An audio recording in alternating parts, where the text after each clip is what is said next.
જય શ્રી કૃષ્ણ. જાગૃતિ રસોઈમાં તમારું સ્વાગત છે. આજે હું ફાફડા બનાવવાની છું ચણાના લોટના. આ ચણાનો લોટ છે, ઘરે દળેલો ચણાનો લોટ છે અને આ મેં ચાળી નથી લીધો છે. આ હળદર, હિંગ, મીઠું, અજમો અને આ તેલ. 1 ચમચી 1.5 ચમચી હિંગ નાખું છું, 1 ચમચી હળદર અને સ્વાદ પ્રમાણે મીઠું અને 1.5 ચમચી જેટલો અજમો નાખું છું ને અજમાને હાથેથી ક્રશ કરી નાખું.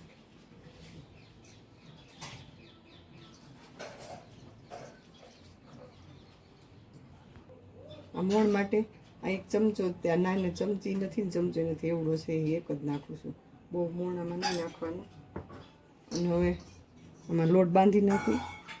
અને લોટ હું બાંધું છું ને મારી સાસુ કે તું લોટ બાંધે એટલે હું વણીશ. હવે હું લોટ બાંધીને મૂકું પછી મારી સાસુ વણી નાખશે. અમે બધાય ફાફડા સાતમ આઠમમાં છઠ છે એટલે સાતમ આઠમ માટે જ આ ફાફડા બનાવી છે.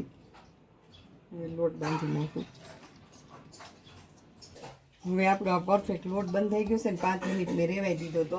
હવે સેજ તેલ નાખી અને કૂણવીને એના લુવા કરી નાખું એટલે મારી સાસુ વણી નાખે પછી હું તળીશ.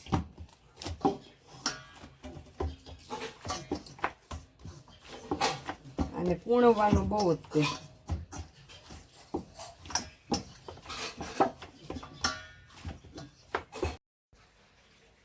આમાં છે ને હવે આ સુવાળી હું મારી સાસુ બોલું ફાફડા વણીશ ત્યાં ફટોફટ સુવાળીને લોટ બાંધી નાખું. આમાં સેજ જ મીઠું નાખું છું, ન નાખ્યું તોય ચાલે, હું સેજ નાખું છું. અને આ છે દળેલી ખાંડ 1.5 ચમચી નાખું છું. મોણ માટે 1 ચમચી જેટલું તેલ નાખું.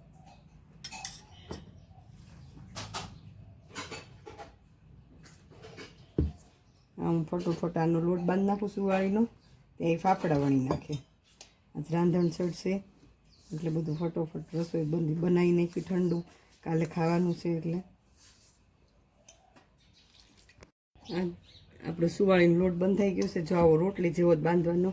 અને હવે હું આ સુવાળી હમણાં વણીશ. પહેલાં ફાફડા વણાઈ જાય, ફાફડા હું તળીને પછી આ સુવાળી વણી નાખીશ. જો આ લોટ બાંધ્યો છે આ રોટલી જેવો જ તે સરસ. આની સુવાળી સરસ થશે. અને આને હજી 5-10 મિનિટ રાખવું એમને ઢાંકીને મૂકી દઉં. 10 મિનિટ પછી વણીશ. જો આ ફાફડા આપણે વણાઈ ગયા છે. જો આ પતલા જ વણવાના. જો આ ફાફડા વણ્યા છે. અને હવે તેલે મેં મૂકી દીધું છે, તેલે આવી ગયું છે. જો આપણું તેલે આવી ગયું છે. હવે આમાં ફાફડા નાખી દો.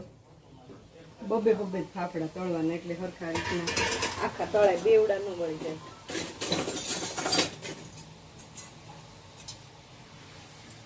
આવી રીતના તળવાનું.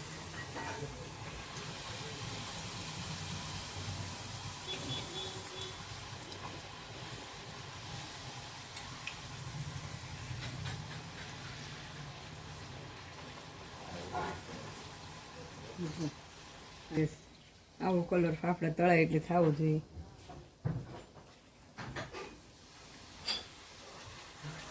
હું આ બીજા નાખું, આ 2 તળાઈ જાય. આપણા ફાફડા તૈયાર છે. જો તળી નાખ્યા.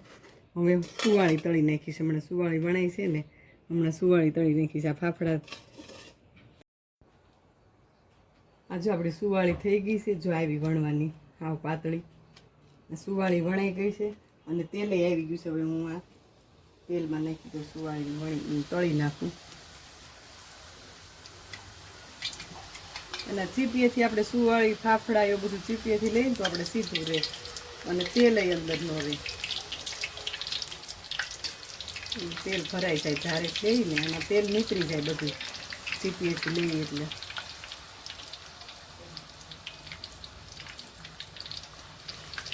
હું અત્યારે જો ફાસ્ટ ગેસે જ તળું છું.